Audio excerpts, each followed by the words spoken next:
Hello and welcome to True Audiophiles.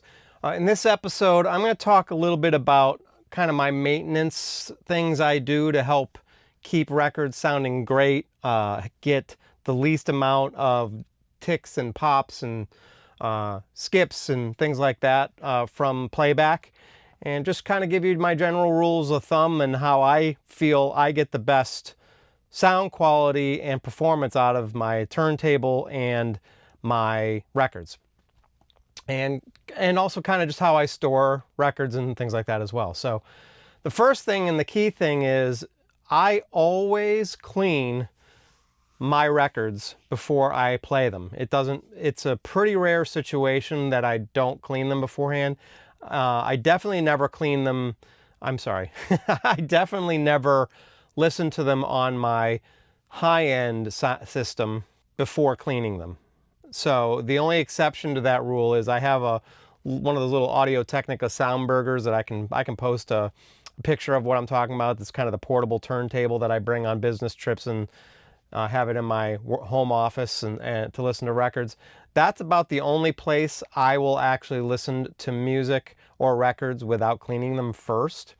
It's so pretty rare that I will not. So the other key thing here that I would say about that is, well, let me get into cleaning, because there's several methods to cleaning. All of them are pretty effective, and there's probably a lot of discussion as to what one is going to be most effective, and I'll kind of go over the different options that are out there and tell you what my experience has been with all of them. The first, probably the most affordable way is kind of just using typical like soap and water or whatever, and just trying to maybe protect the labels, but kind of just rinse all of the bad stuff off, preferably with some distilled water, maybe what's called a surfactant, which kind of helps release the dirt particles from the vinyl that might be stuck on there. One of the most effective ways to do it that I feel with this style of cleaning is kind of the spin clean. Again, I'll see if I can put a link to that, or not a link, but a picture of it.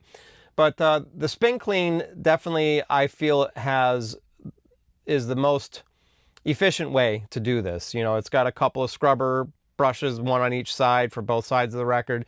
You have a cavity of water with maybe a little bit of that surfactant I was talking about in there, and you spin it through a couple times to maybe 5 to 10 revolutions in both directions, and then you dry them off. I used to use, and I say used to because I really don't use it much anymore, but basically reusable diapers, and because they tended to give me the least amount of lint that came off of the diaper when I tried drying them off, and because that's really been the key issue with drying them this way that I found is I've tried all kinds of different cloths, and none of them seem to work well. Like I said, the best ones were the disposable, or I'm sorry, not disposable, reusable diapers. And I had found them I found a couple that were on Amazon, but I did back when Babies R Us was around, I had gotten them from there, and they seem to do the best job. Even the lint-free cloths that are out there, just microfibers especially, they were not lint-free in my experience ever, and they always left lint on them. So, but anyway, so I cleaned them, and then the most important thing to me, in my opinion, in my experience, has been then you want to put them in a clean sleeve, a clean inner sleeve. And getting a clean and good quality inner sleeve is, I feel, pretty important. I don't like paper because it puts more lint back onto it, or paper filaments back onto it. Plain just plastic ones are definitely nice, or a step up. But the ones that I like the best are the ones that have rice paper in them, and the rice paper is enclosed in a plastic inner sleeve. So these ones are from Vinyl Storage Solution out of Canada. So they're very similar to what you'd get in like the MoFi and the anything done at QRP, like Analog Productions stuff. This particular one, these are thicker than those. Those are 2 millimeter. These are 3 millimeter. So you got one side which is somewhat transparent, and then you got the other side that's got the rice paper enclosed in it. And I really like the 3 millimeter as opposed to the 2 millimeter, because The one issue that I always had, and it's more probably an OCD thing more than anything for me, was that they'd always fold, and you'd get the little creases in them and things like that, and you'd get less of that with these. Still get it occasionally, but not as bad. And I use that on basically almost all my records that I purchase, new records, used records, whatever.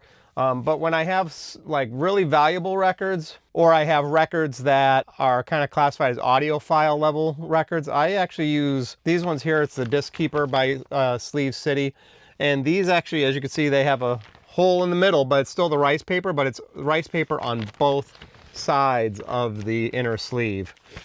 And I can't say that, I notice a difference or anything, but they're a little bit more expensive. I like the sleeves a little nicer, but I don't want to put them on, like a $5 used record that I buy. So anyways, I always put new inner sleeves in, regardless of how good a quality the inner sleeves are that come with them, because you're basically gonna get a little bit of dust or dirt inside of those inner sleeves in transport, and when they put the new records in and things like that. So no matter what, I replace the inner sleeves.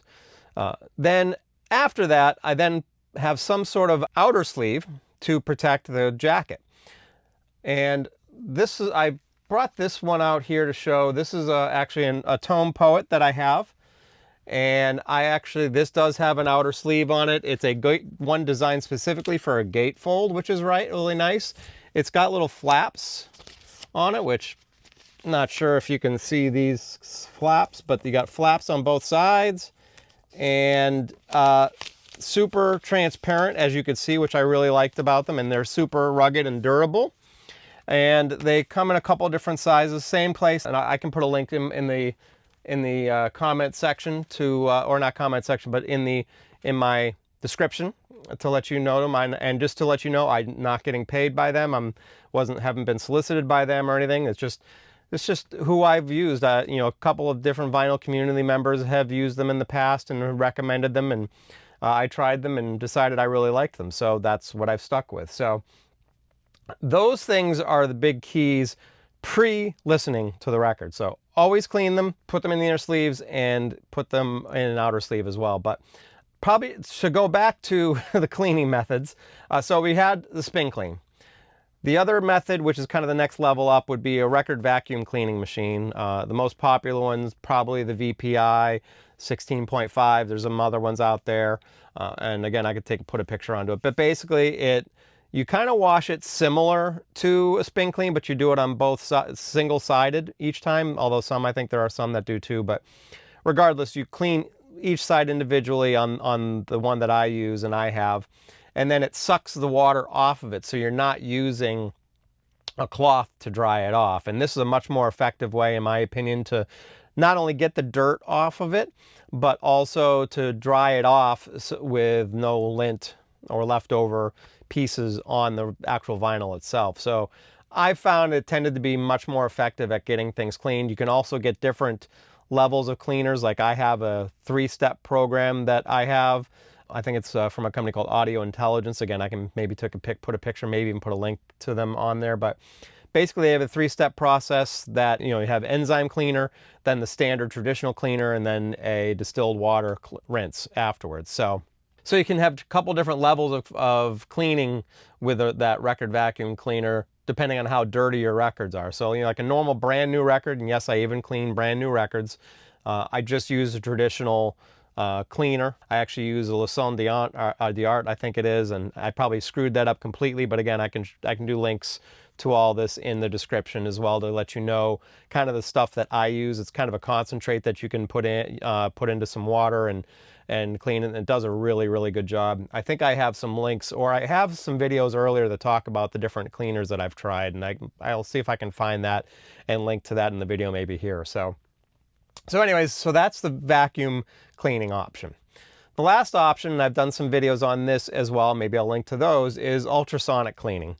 I have only really tried one brand of ultrasonic cleaner besides using a friend's ultrasonic cleaner, the Degritter. I used his on a couple of my different records, worked great. My personal opinion is that this seems to be the best method, and there's different philosophies on how to clean them. I can, again, put the link to how I clean them in a little box up there. I think there's probably one change from that video, though, that I used to put distilled water and then a surfactant in there, but now actually all I do is I use filtered water, filtered tap water, and my tap water is actually from a well, so it's already kind of filtered before it gets to the filter, and I filter it again to get as much mineral deposit stuff out of there as I possible, and it seems to actually do a better job than distilled water.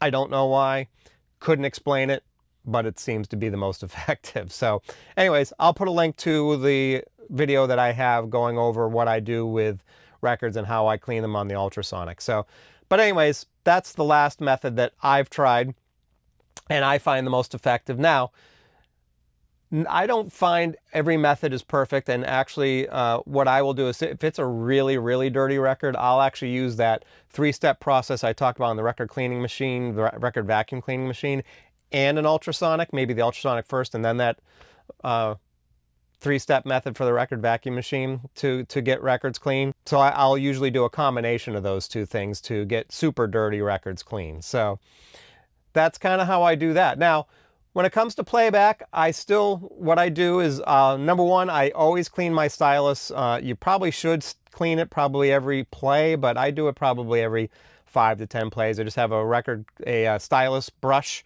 that I brush it, maybe 5 to 10 strokes to get that as much dirt as I can off of it. And then I will put the record on, and I use a carbon fiber brush to make sure I get any excess dust that may have come onto the record after I've cleaned it, to make sure it's as lint-free and dust-free as possible. And does a great job. It also, the one that I have also cuts down on some of the static as well. Although one of the things that I do is kind of a an after effect thing that kind of helped me is I actually have a humidifier in my room for the winter time.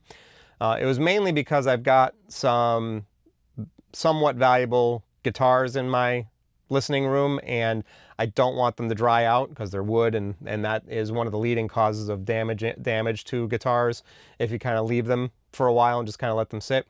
So my room stays probably at about between a 50 to 55% humidity level all the time, and that tends to cut down a lot on my static. So I really don't get the static pops and ticks that some people will get. Still get them occasionally, but it's not anywhere near as bad because I keep the humidity levels pretty high. So, but anyway, yeah, so that's it. You got to clean the record. You got the several different methods I talked about. Put a new inner sleeve, put a record in the new inner sleeve, put an outer sleeve on the jacket to protect it and also to help prevent more dust from getting into the record. And then I clean the stylus, and then I do one more brushing with a carbon fiber brush onto the record itself right before playback, and I tend to get a lot less ticks and pops by using those methods to keep my records clean and maintenance. And if you do that and you're careful with the records, don't touch the record itself, as you've probably seen many times, and I'll kind of show you this. And I'm probably not telling any of you guys anything relative all that new, but for those of you maybe that are new, you will see this. So again, see here, there's Tone Poets. I put that Disc Keeper record jacket on, but basically I do this so I do not touch the vinyl at all except the outer edge, and that way you don't get any fingerprints or anything, any kind of junk or oils or anything like that on the record. And then I again put them back in that way too. So that's what I have for you this week. I hope that helps you guys out. I hope you learned something and have figured something else out that maybe can help you guys get the best performance out of your records and your record collection, and get the least amount of ticks and pops, which makes them more enjoyable in my opinion. So that's everything I have for today. I want to thank you for listening and watching. I want to thank you for subscribing if you do subscribe. If you don't, please do so. Hit that like button if you liked what you saw here. Leave some comments. Give me some things that you guys do that maybe you didn't hear me talk about much, and I'd be very curious to see what you guys might do that maybe I don't. And that is everything. So thank you very much. You guys, you have yourself a good rest of your day and a good rest of your week. Thanks a lot.